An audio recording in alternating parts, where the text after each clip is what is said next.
What's up, friends? Welcome to Web3 Academy, a place for entrepreneurs, creators, and marketers to explore and learn how to use Web3 to transform business models and create thriving communities. Enjoy this next episode. Welcome. Hello, Web3 Academy. Hello, doers. Hello, Web3 enthusiasts. Welcome to the weekly Rollup. It is March 3rd of 2022, first week of March. Wow. Time is flying by already in this year. And we got you the weekly roll up this week. My name is Jay Hamilton. I'm coming at you as always from Whistler, Canada, where I am an entrepreneur and constantly evolving Web3 marketer. And as always, I got my brother, my buddy, Kai with me. What's up, guys? Kyle here in Medellin. I'm going to co-work today in Selena. If you guys are nomads, I'm sure you all know Selena, especially if you're in Latin America. And excited for this roll-up. We got some good stuff for you today. Awesome. So today, let's just break down what we got for today. We got sort of three main topics for today. First, we're going to talk about Ukraine and Russia. And how Web3 is impacting the war that's going on and a lot of efforts around supporting those. We're going to talk about advertising in Web3 and where that's going and where we see that going and the future of that. And then we're going to start something new, which is we're going to do an NFT of the month. Kyle and I were talking about how we want to highlight more NFT DAO projects that are happening. And so each month we're going to do an NFT of the month and then we're going to DAO of the month. And so today we'll start with NFT. And we're going to do Web3 tool of the month as well at some point. That's right. And Web3 tool of the month. Really focus, that's the point of Web3 Academy, giving you guys a breakdown of the projects and tools that are out there that you can be using for your business or examples of case studies that you might learn from in order to implement them yourself. But before we jump in, as always, we start all of our meetings. Kyle and I meet several times a week, and we start all of our meetings with gratitude because gratitude is so important to us. Kyle, why don't you go first today? What are you grateful for? Ooh, what am I grateful for? I am grateful for my parents. I'm going to visit them in, what's today, Thursday, in 2 days in Florida. I'm going to spend a week with them. They're from Canada, but they're escaping the cold and going to Florida. And so I'm going to go stay with them for a week, which isn't the best because they're staying in like a little condo, but I'm excited to see them. It's been a few months, so definitely grateful for them. Nice. Shout out Bill and Sue. What's up? I am grateful for the Web3 Academy Discord. I'm grateful for all of the members. I would say their vulnerability. I think that there's a real big imposter syndrome when it comes to new technology. You jump in and it's so easy to feel lost and feel like you don't have a clue because things are changing so fast. And I've been so inspired and so impressed with the number of people in the Web3 Discord that are just honestly asking questions. They're not afraid to be like, hey, I have no idea about this. Can somebody help me out? Hey, where do you see this going? It's really cool to see the level of vulnerability and then the level of support. The number of people that are jumping in and answering questions is awesome to see as well. Absolutely. Okay. What is our Web3 word of the week, Kyle? Ooh.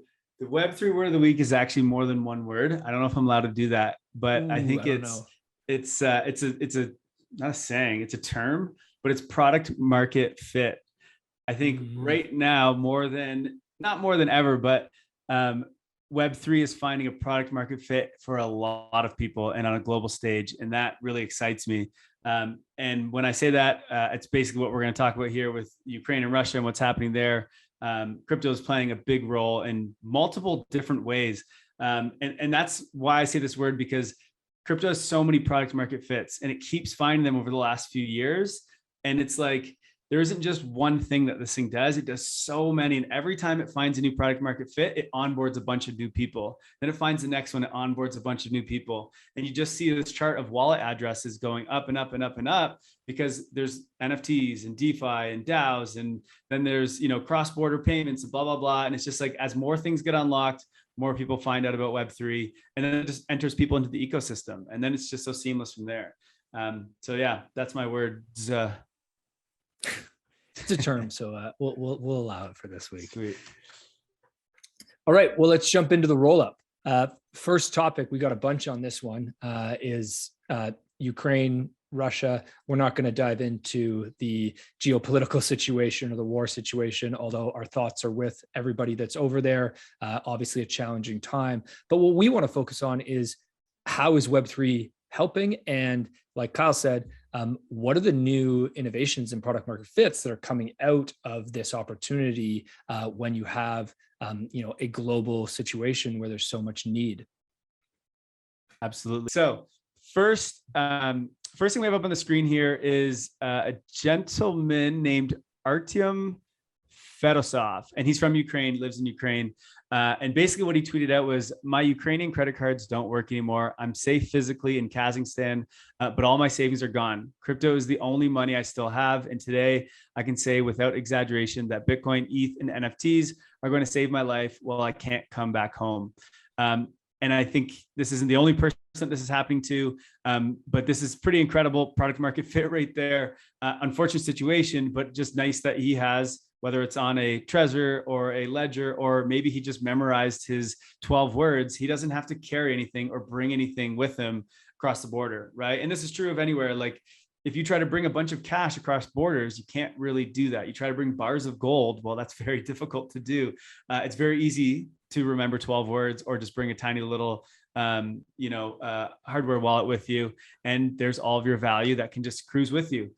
So pretty amazing to see what mainly Bitcoiners for like 12 years now have been talking about it. Like this is why we need this stuff, and it's happening in real time right now, and we're seeing it be that useful for people specifically in Ukraine. Yeah, incredible. Such a powerful tweet. So simple, but wow. So this one's quite interesting. It's not just Ukraine that's benefiting from this. It's also Russia. So obviously, there's been a lot of sanctions to the banks in Russia, and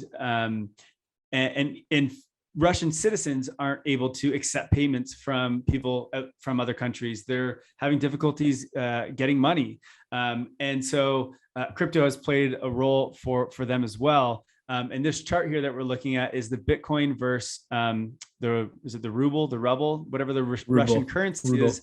Ruble. It's the daily volume, and it's actually at an all-time high ever for Bitcoin Ruble, because what also happened is the price of Ruble, or what it's worth, tanked, right? Obviously, they can't move any money around. Capital flows are stuck. So the Ruble went down versus, let's say, the USD. It went down a lot versus Bitcoin, of course. And so a lot of Russians, citizens, were moving their ruble into Bitcoin, which makes complete sense. It's saving them from inflation and a devaluing of a currency. And again, it allows them to use it and move freely, considering a lot of banks are currently, I guess, blocked is the best term right now. And just to give a picture of the graph that we're looking at for those listeners out there, the average of volume in a typical day over the last, this is over about the last year and a half, the last 6 months, is probably around 250 million. Okay, that's about the average. It peaked one day in December at around 750 million. Over the last few days, we're up at 1.5 billion. So just off the charts. It's truly, it's mind-blowing to see that. And so this is why I pulled up what we have here on now is Dune Analytics, and Dune Analytics is basically an analytics platform for on-chain activity. So meaning it's reading the blockchain and it's looking at what's happening. And you remember that a blockchain is completely open and transparent. So whatever is happening with a protocol or with different currencies or whatever, you can see it all. You can see where the wallets are moving to, you can see the volumes, you can see whatever, which just makes it super, super cool that you can see everything live. And so this particular script that has been written here to track the analytics is the donations being made to Ukraine in crypto specifically. So if you haven't seen, there were a Ethereum address, I think a USDC and a Bitcoin address were made so that anyone could donate to the Ukraine and support the people of Ukraine, support the troops, etc. And which one, absolutely amazing, super, super cool that they're doing this. Crypto has raised in less than a week, the crypto community has raised more than $40 million worth of crypto for Ukraine, which is unbelievably amazing. With the traditional financial system, it's very difficult to do because, again, a lot of things are getting blocked, there's sanctions, etc. But this is just easy. Anyone can do it. There's 74,000 donors, and this is only tracking Ethereum based. So this is ETH and USDC. It doesn't count the Bitcoin. I believe Bitcoin, there's another at least 5,000, maybe 10 or 5 million, maybe $10 million being donated. So pretty incredible to see. But if you want to scroll down, you can actually just see the charts like day to day, which is super cool. And so this is all the activity that it's showing of everyone donating, which is just super interesting as you can kind of just see it live and what's happening. But pretty amazing to see the community contribute so much to the Ukraine. It's incredible. And the speed at which it's happening, like the 75,000 individual unique donors in 1 week it wouldn't have been possible in any Web2 world or old banking system. Absolutely. It's pretty crazy. And that's, and that's what we really need, right? Like we need immediate support now. We live in this world of immediacy. Right. And so the next chart we have is actually, it's kind of funny. So Ukraine announced, I think it was like 3 days ago now, that all of the donors are going to receive an NFT. And they were going to do a snapshot on March 3rd, I believe, at whatever time. And anyone who donated before that was going to get an NFT, which is freaking awesome that a country was about to airdrop an NFT to citizens all around the world. Like, who would have thought that that's what's happening in 2022? And so when you look at this chart here, this is the donations again by day.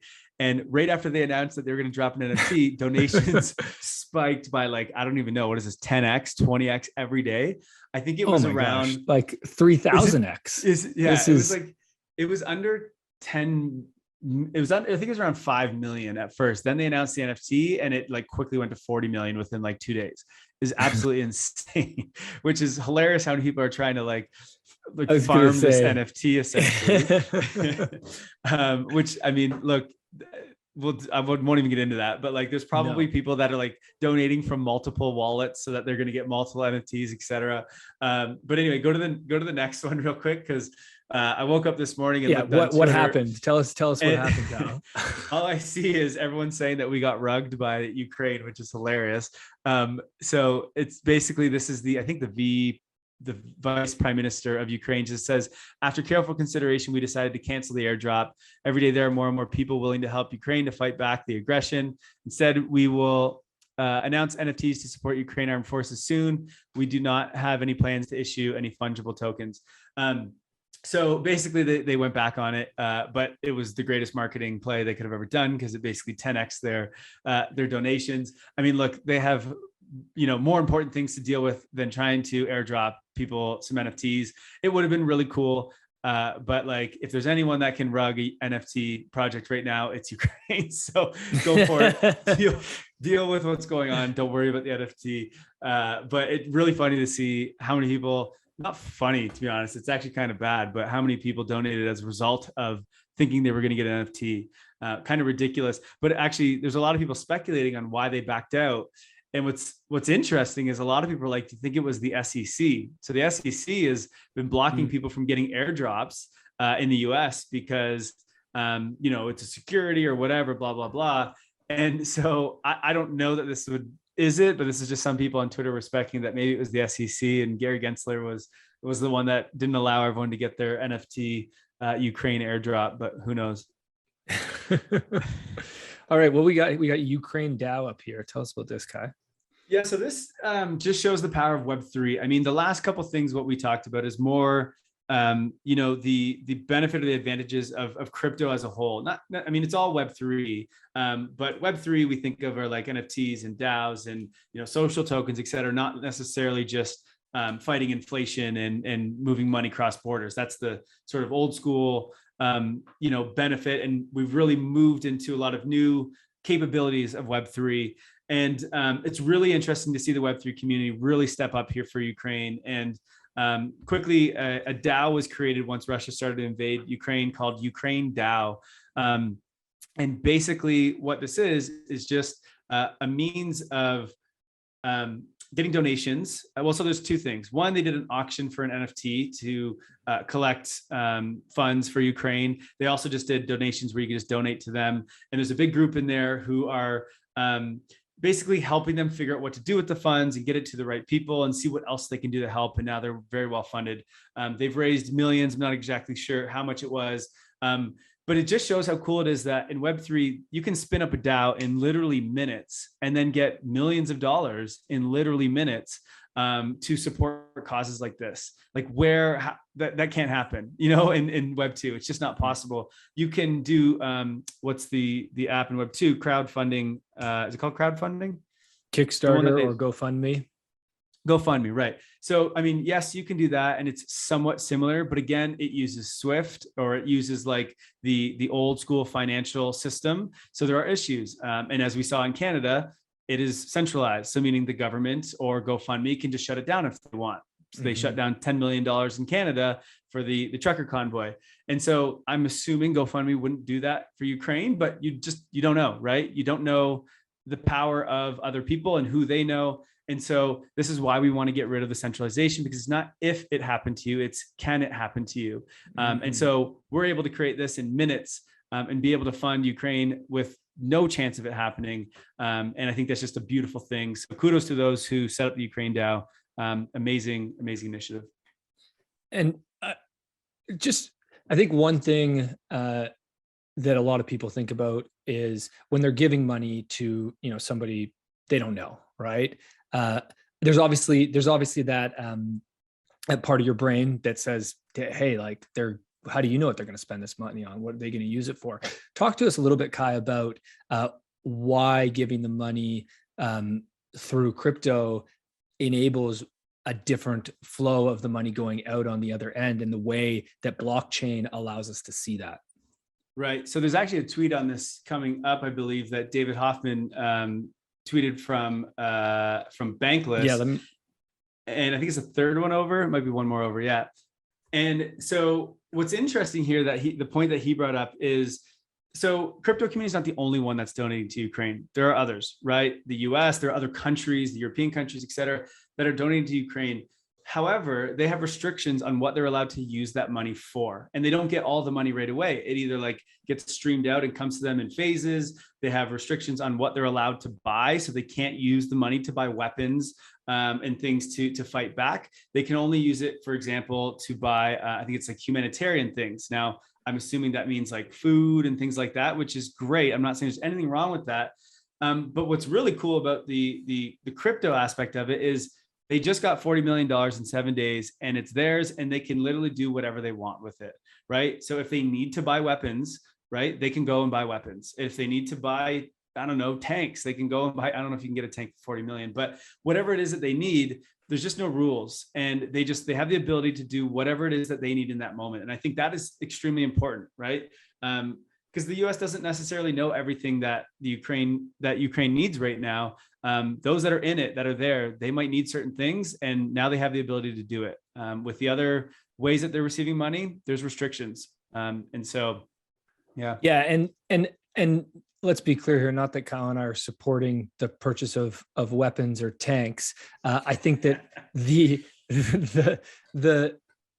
power here is putting responsibility in the hands of the people that are using and making these decisions, right? So this is a completely different, basically global structure than the current structure we have, where you have America as the dominant government. And although that might be changing, they're inputting the way that they give money, and the way that they support other countries comes with all these political obligations, right? And comes with these things that, as you mentioned, doesn't necessarily allow you to do the things that you need. I mean, to, in the past, what America has been known to do is actually only fund the war, but not fund education or not fund local projects that actually need the support, right?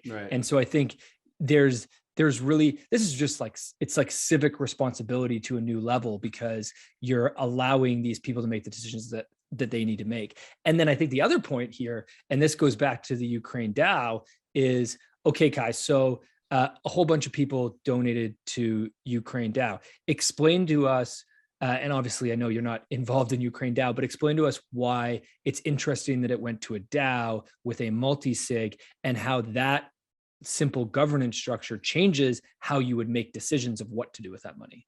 Right. So what's interesting with the DAO, and again, I don't know if they're actually doing it this way or if they're just donating that money they have to like the Ukraine address. But what they could do is maybe they have others and a bunch of people in Ukraine, whether it's in different cities, a part of this DAO. And now everyone can vote on how they're going to separate or use this treasury, right? You get some governance that can happen real time.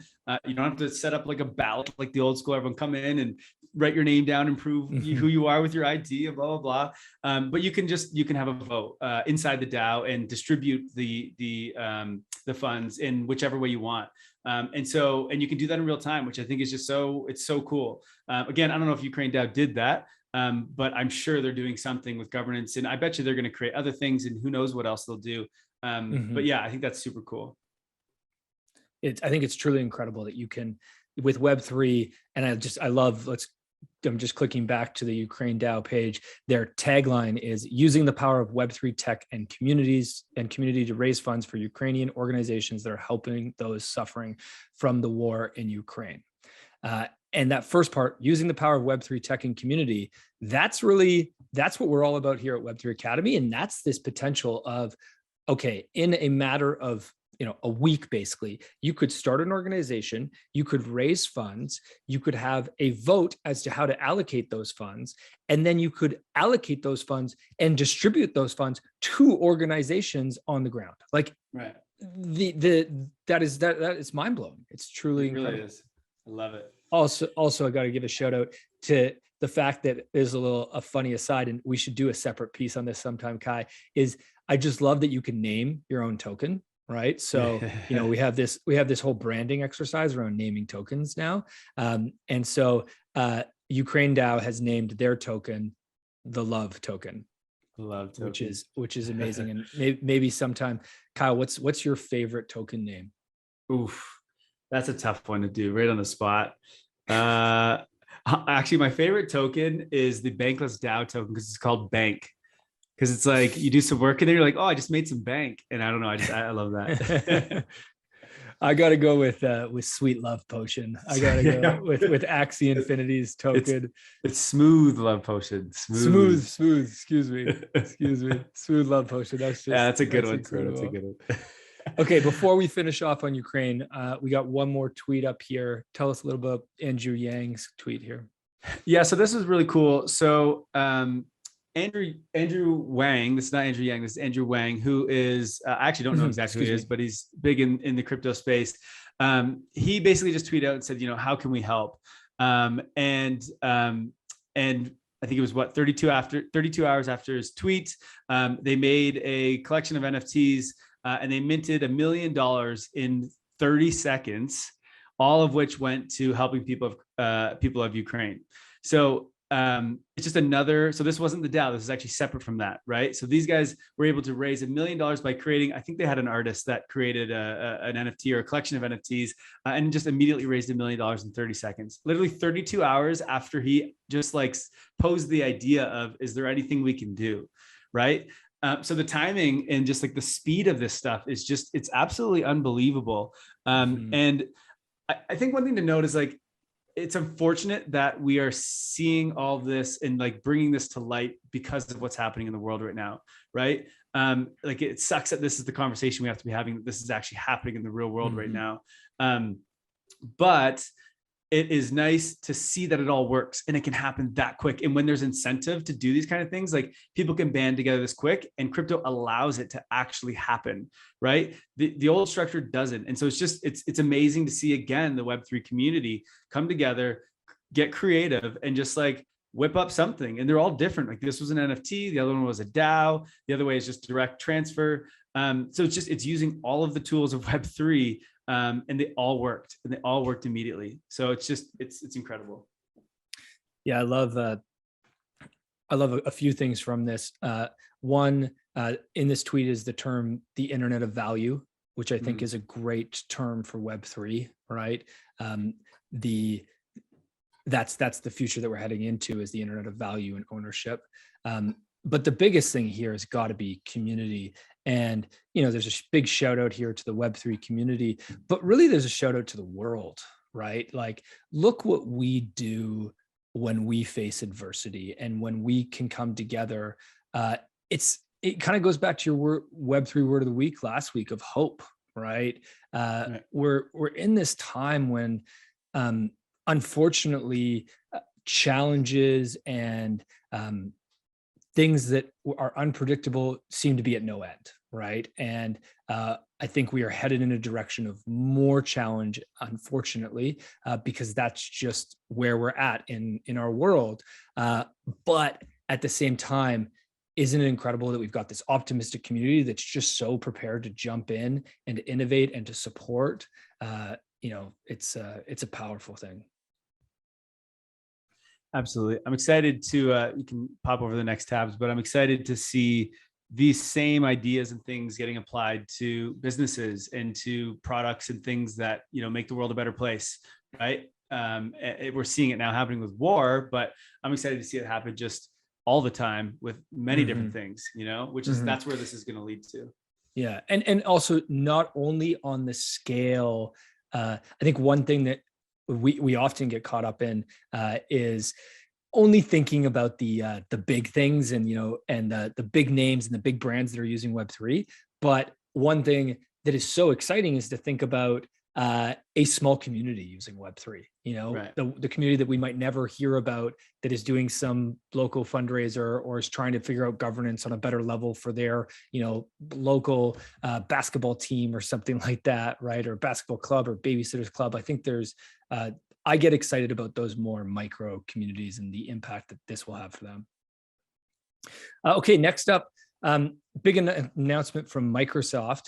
So Microsoft, which owns Minecraft, which is one of the largest games in the world, over 130 million monthly users. Kai, you played Minecraft before? I've never been a Minecraft player myself, but I don't think it was Minecraft. I used to game a little bit when I was younger, and I think it was StarCraft that I played. I can't remember if it was or Warcraft. I don't know. Command and Conquer, though, was one that I played, and I love that game. I don't know that if I played Minecraft, though. Well, Minecraft is going Web3. And so they're building on top of Polygon, and they're going to introduce NFT worlds into the game. And so when we talk about one of the big things that needs to happen here is the onboarding of millions, hundreds of millions, billions of people onto Web3. Gaming is really going to be that on-ramp for a lot of people, right? So, you've got 130 million gamers here who whether or not they're in Web3 already, who knows, but they're going to have the opportunity to start collecting NFTs and purchasing NFTs and playing with them in the game. And so I think that it's something Kyle and I talk a lot about, is that gaming is actually the big thing that's going to onboard people onto Web3 this year. Last year it was NFTs. The year before that, it was more crypto. So it's exciting to see more and more people jumping on board. Absolutely. Big things coming out of the gaming sector. Let's switch over to a different topic. Let's talk about advertising in Web3, Kai. I've got a photo of a thread from our Web3 Academy Discord up here. What's going on here? Yeah, so this is inside our Web3 Academy Discord. It's a bunch of entrepreneurs, creators, and marketers. And basically, we're just shooting the shit and trying to learn Web3, right? We're asking questions and we're learning, and we often create threads where kind of everyone can come in and ask questions and give feedback, and we can learn more about. We had a question about advertising in Web3. It's a little small for me to read, but let's see if I can read this out here. So it was tagged at me actually, and it was what are the actual guidelines, if any, when going about advertising the collection from a legal point of view. So basically asking about what if I want to advertise about an NFT or advertise about crypto or anything to do with Web3. What are the rules? Are we allowed to do that kind of stuff? And so I felt fairly qualified to answer this question because we've been running a marketing agency for a number of years now, helping a lot of the crypto newsletters and crypto media companies advertise on social media. And it's a bit of a pain, to be honest, because again, centralized organizations, they get to choose and do whatever the hell they want to do.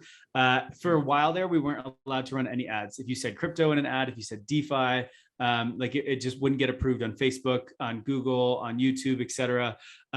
Over the last year, they finally opened things up and they said, so long as you're just educating, you can run ads. What you can't do is, one, if you're an exchange, you have to apply and get like approved to run ads. But if you're trying to sell a token or an NFT or a crypto, like an ICO or whatever, you're not allowed to run ads directly to like an asset, right? You are allowed to run ads if it's industry news, if it's education. So like, let's say newsletters, media companies, just talking about Web3, that's fine. So those are kind of the rules. If you have an NFT project, for example, you can't run it directly to like, I don't know, the OpenSea page to just buy it and say, buy this asset. You can't do that. But you could run an ad to maybe your Discord and, frame it as like, join our community about X. And then in your Discord, you can then sell the NFT, but you can't run the ad directly to it. So that's a key point. The other thing you can't do if you're going to run ads for anything in this isn't even just crypto, but this is anything in general, you're not allowed to basically suggest that people can make money. Okay. And that's tough in crypto and Web3 because everything is, you just call it the internet of value. Everything is money or is value or is an asset. But so you just got to be careful about how you frame it and kind of the way that you write your copy. The other thing here is, like, even with those policies, they still, like, every ad we launch for any of our clients, it gets rejected. And then we just have to review it one by one. And then they usually get approved. One of the areas they've really cracked down on, and I don't really know why, is using the word DeFi. So you got to be kind of careful there. NFTs seems to be fine. Metaverse, things like that seem to be okay. They get a little bit, it gets tough if you like mention your token. So if you have a token, let's say you have a DAO and you want to grow your DAO or your NFT membership base, if you use the name for it, especially if it's popular, they often get rejected. So as long as you're not using the names, you're more talking about like community or education, things like that, you should be fine. Now you can use the word crypto in that and it seems to be fine. It just kind of depends on the context, I think. And Kai, other than, while we're talking about sort of the tactics and opportunities for a Web3 project to think about, okay, how do I advertise and market and build my community? What other platforms would you suggest that they consider using? Any other tools or tactics you would share with somebody who's got a Web3 project going on? Yeah, good question. So Facebook, Instagram, and YouTube are kind of the like the best performing platforms for ads. So that's why I discussed those ones. Google search ads as well, also very, very good, of course. The other ones you can go to is something like Twitter. The problem with Twitter is their tracking kind of sucks on off-site conversions. So it's kind of difficult. So like we use it, we just don't use it as much as I'd like to use it because almost all of Web3 people are on there. The other one you can use is Brave. So Brave is like Google Chrome, but I don't want to say it's Web3 because it's not, it's more like Web 2.5, Web 2.75. It's basically Google Chrome, but it cares about your data. And so it has privacy. It doesn't collect all your data. It doesn't know who you are. It has built-in crypto wallets. And what's really cool about Brave is you can run ads, but they're notification ads. So like a notification pops up on the side of your browser and it says like, hey, join this newsletter. We talk about X. If you click on it, you actually get paid in their native token, BAT. So they share their ad revenue with their users. And if you want, you can just turn off ads and you'll never get paid, but you'll never ever see an ad. Or you can turn it on so that you can earn money, which I think is super, super cool. I think this is the future of where advertising is going to go, where it doesn't go direct to platform. It goes maybe some to platform, but most to the users if they share data. And I feel like there's going to be a marketplace here of data where like people are going to be able to set limits of, I only want to see ads if they're willing to pay me at least this much, and things like that. And you'll start to like barter it. And I don't know, it's going to be really cool to see where this goes. But I think data is going to become a revenue stream for everybody. And so I always think, I always call it like, there's universal basic income. I don't think that's where it's going to go. That we're not going to need that from governments. It's going to end up being like universal data income. And just like, as you use the internet, you can just sell some of your data, because honestly, most people don't really care if their data is being shown. It just, I mean, we all do it. We all are using Google and Facebook and our data is getting used. So why not make a bit of money while you do it? So anyway, Brave is a good one for ads. What else? Twitter, Brave. Honestly, TikTok doesn't allow you to do ads if you mention anything about crypto in that, which is insane because they launched NFTs on Ethereum, but they won't let you run ads about NFTs or crypto. So that's very odd. Reddit is the other one, but honestly, the results on Reddit are just, this is nothing compared to Facebook in that. So I wouldn't recommend it. And I think the other reason why Brave is such a great spot is that's where the Web3 audience is, right? Anybody who's using the Brave browser is crypto friendly, so you're more likely. It depends on what kind of project you're playing with, but if your project is looking for a target audience that is a crypto user already, then Brave is a great place to find those. The one negative of Brave is that you do need a larger spend because they are a campaign-based spend versus a spend per day dollar amount. So just something to know. But yeah, that's great stuff. Thanks for sharing that, Kai. Okay, so that's our sort of our news of the week. Let's switch over. Oh, actually, no, sorry. There's one more news item, and then I'm going to switch over. This is my lead in. So got a news item here from about Coinbase NFT. So Coinbase NFT launched a wait list, and this actually came out a week ago, this tweet. So I'm sure the number has grown a lot since then. But I'm basically showing a graph that says that Coinbase NFT has had 33.7 million signups. And that's just on a wait list. There isn't even the ability to use it yet. That's just people getting excited. And currently, there's about a million, just over a million OpenSea traders all time. So that means that we've got about 1 million people that have bought and sold NFTs. And there's already 3.7 million that are waiting to get on another platform to buy. So it's just really, the graph is going off the charts right now in terms of the number of users that are coming into the space and looking to participate. And wait until you have Minecraft and other big games launch their NFTs, and now all of a sudden you have billions of people using NFTs, and they don't even like. The cool thing about gaming, for example, is like they're just playing a game and they're like, oh, I want that skin on my avatar, and they're just going to buy it. They're not even going to really like, it's not going to be this choppy, weird experience of like, I got to sign up for, get my MetaMask wallet, go over to OpenSea and like try to buy this thing in an auction. It's just like, it'll be seamless inside the game. So it's like, it'll be onboarded to Web3. They won't even really know. And I wonder how Coinbase is going to do this, because they originally were supposed to launch in December. And like, what are we at now? March 3rd, and they still haven't launched. So I don't know what the heck they're doing, but I assume it's going to make, they're going to do it in a way where it's a very user-friendly experience, I hope. And they have the ability to do that because they have like, I don't know, 100 million or something, maybe more than that, maybe like 200 million users on Coinbase, the app, right? And I'm sure they'll find a way to integrate just like using the app that they have, which is centralized, but they'll be able to find a way to use that to buy it instead of having to move your money to like a MetaMask and then use it. So we'll see what they do. I know that they're launching on Ethereum. I know they're also, actually, I don't know that they're going on Immutable X yet, which is layer 2, but I thought I saw it somewhere, but don't quote me on that. And I don't know where else they're going to do it yet, but we'll see. But yeah, can't wait. We'll see. It might be a top signal for NFTs, but we'll see what happens. Yeah. And not only, I think one thing that we try to focus on this podcast is, we will give you signals because of the news that we're talking about, but we're not necessarily looking to give you the edge to make the most money in crypto, right? the reason that this is so interesting is because the users are there. They're already there, but there's more users coming on board. And what do we look for when we're starting a business or starting a project or building out a new campaign? Well, we look where our audience is, right? That's one of the first steps. And the fact that there's enough becoming more and more growth in the NFT audience means that it just opens up way more access to the average person, because we don't want, the last thing we want is for Web3 to become this 10% of the world uses it and it's only the whales and it becomes, inaccessible to everybody. We want the whole world to be using this because this is a solution to bigger problems here.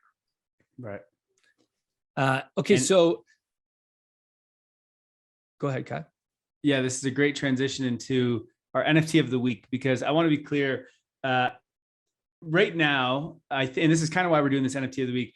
Right now, I feel like the NFT space is this sort of speculative bubble, and there's a bunch of people just trading and flipping JPEGs, and they have no idea what these things do, and they're just it's honestly a bit pathetic in my mind. I think 95, at least 99% of what's gone on in the last few months are going to zero. I can almost guarantee that, similar to what happened with the ICO boom and the dot-com bubble back in 2000. That's not to say I think NFTs are worthless. I think NFTs provide some of the coolest and best utility that this world is going to see. It's going to change the internet and how we do business. I just think a lot of people aren't doing that. It's just a lot of people that are just making some images and just trying to get rich. And that's cool. Whatever. It's created some hype. It's got a lot of people into the space. So we need that. I just don't give a shit about that. I've never traded any NFTs. I've bought a few because I like them and I want to use them because they have utility. But that's it. So one of the reasons we started Web3 Academy was to get that noise out of here and instead go, how can we actually use NFTs to start businesses, to transform business models, to engage communities, et cetera, and like use it for a good purpose, right? Create real utility out of these things. And so that's why we started the NFT of the week, because we want to start highlighting these.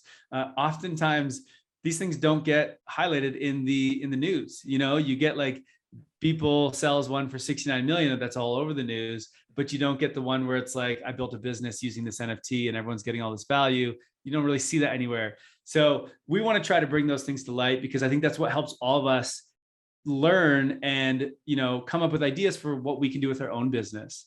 So the first NFT of the, month, not week. The first NFT of the month is actually from Bakery. I believe it's called Bakery DAO is what they've called it. Yes. So Bakery DAO. Okay. So there's, I think it's two people, but there might be more, but they're anonymous on Twitter. One is called Pastry. The other one is called Croissant. And I love the Web3 space. But so basically these guys have like dove deep into Ethereum and the crypto Web3 space. And they wanted to create a newsletter where they could share more information, but they didn't want to sell it the old school Web2 way of like sign up for a membership and just I'll tack it off your credit card. They wanted to like show how Web3 can really work. And so they started Bakery DAO. And the way you get into this DAO is through the purchase of NFTs. And there's two, so if you want to scroll down a little bit, they're actually talking about the same sort of thing I did of kind of the shit going on in the NFT space. But if you scroll down a little bit more, we can see the two NFTs. Go down to, there's like a picture of a croissant, you'll see. And yeah, so they have two different levels. So basically it's a newsletter. Think of it that way, but it's actually a bunch of different things. And they have one that is like a VIP NFT. I think there's 2,300 or something of them. And it gives you exclusive access. It's like unlimited for like the time that this NFT works for. And you basically get everything in their entire DAO and their entire newsletter. Then they have like an unlimited supply of kind of a lower level one, which is cheaper, and it expires every 30 days. You have to keep buying it, and it gives you some limited access inside of their world. Now, what's really, really cool about this is they used a protocol called Unlock Protocol. I talk about it a lot because I think it's one of the coolest Web3 protocols, and I'm probably going to make it, I feel like it's going to be our Web3 tool of the month as well. But I actually spoke with them today. I think they're coming on the podcast soon. So we'll get you guys a nice breakdown of what this is. But basically what they're doing is they've built in this protocol that can take an NFT and you can build in locks into it or like gated access, and it integrates with almost every platform on the internet. So if you have a WordPress site, if you use Discord, I don't know if you scroll up, there's actually an image that shows a bunch of their different integrations. But this bakery DAO, they have like 8 different platforms that they're using. So they use Discord, they use WordPress, they use Shopify. They have like a newsletter. I think it's YouTube is what I see on here. And then there's like a chat place. And I don't know what else there was. There's a bunch of different things where you can basically consume different forms of content. In Web 2, there's no way to integrate everything together where one person can get access to certain things based off of the subscription they have. Very, very difficult to do in a membership model. You can do it on WordPress with all the things, but only that's on WordPress. You can't really do it with much else. Sometimes you can get Zapier to like integrate things, but it's a bit complicated and it's not perfect. What these guys have done is use an NFT where once you purchase it, you just connect your wallet to any of these 8 different platforms they have in their newsletter, and boom, all of a sudden their content appears. And if you have the other NFT, the more expensive one, the more exclusive one, then boom, it opens up even more channels for you. If you have nothing, then when you open it up, you won't see anything on the website. So it's all integrated through an NFT. Super, super, super cool. The other really cool thing they did is the VIP NFTs are the ones that are part of the DAO. And the unlimited NFTs, the revenue that they make from that, they're sharing with those that hold the VIP NFTs. And so what's amazing, it's these 2 guys make this newsletter, right, in this community. But all of a sudden they onboard, I don't know if they have the 2,000 sold yet, but they onboard, let's say 2,000 people to the VIP one. And now they have 2,000 people part of their marketing army or their PR army or their sales army or their developer army or their writer army that all are incentivized to work with them, not for them, but with them, because they all are going to generate revenue into the treasury of this DAO or into the hands of the holders of the VIP NFT. So like, it's just, Web3 just makes it. Now, look, I've gone through the process of buying it. I signed up for the newsletter. It is clunky right now, and even Unlocked Protocol said that when I talked to them today. It's not the easiest thing in the world yet to like get it into your wallet and make sure it all connects. But like whatever, right? We're in 1998 of the internet, let's call it, of Web3 right now. But either way, it already had. I mean, the coolest thing was that it gave me access to all these different platforms. There's just no way to do that in Web2, and we as a marketing agency have a bunch of clients who run memberships. And this is one of our biggest problems is we want to make sure that people who are in the community are ones that are still paying. And we can't do that if we go to another platform. So yeah, really, really cool. And just, I love it. So this is my NFT of the month. Jay, what are your thoughts? Yeah, I think it's super exciting to see an NFT project that is not a profile picture project, right? Like this is a croissant. what you could put it as your profile if you really want. Well, and they say that here, right? Like you still get a JPEG. It's not like but the value of this NFT is in the utility of it. NFT, yes. And that's the big leap that I really want to see more businesses make. And that I think we're so excited about, and why we want to be educating people is because I think a lot of people just think NFT, they think JPEG, right? And that's the extent of it right now. But there's so much more. And this is why we call it Web3 tools, right? Yeah. This is a tool that makes the integration of their business and all of the properties of their business so much better. It's also a tool to organize and onboard people into their DAO to help them build their business. It is literally just a tool. Now, it's sweet if a tool isn't a hammer and instead it's this like cool picture that you could also use as your Twitter profile. It's both, right? The problem is the people that are just making NFTs that are just a picture, right? Like other than like CryptoPunks and Bored Ape Yacht Clubs, and yes, there are going to be some that stick around because they end up building a good community and they build things from it and there creates utility or membership, whatever. But this is what I mean of like, our NFTs in this big bubble. And I think that most of them go to zero because I think what happens is once all the hype of these profile pictures just leaves, well, all those just go. But you know what doesn't go?